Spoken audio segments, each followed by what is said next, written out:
Utaziona dalili za mke ambaye amekuja kwenye ndoa hajaja kwa ajili yako, amefuata hela. Kwanza, mapokezi yao duni, hana hamasa.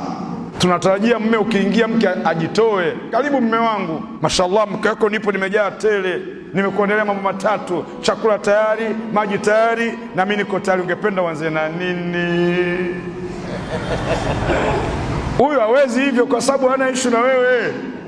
Tendo la ndoa kulipata shida. Yaani wapo wanaume majumbani hata kupata tendo la ndoa kwa wake zao shida.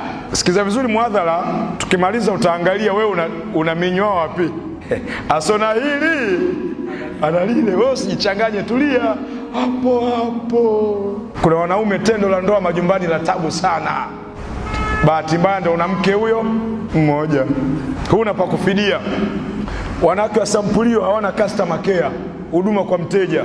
Eti akupangie siku moja kwa wiki, akuogeshe kwa maji ya udi, akufukize udi, je ufaidi wewe idi?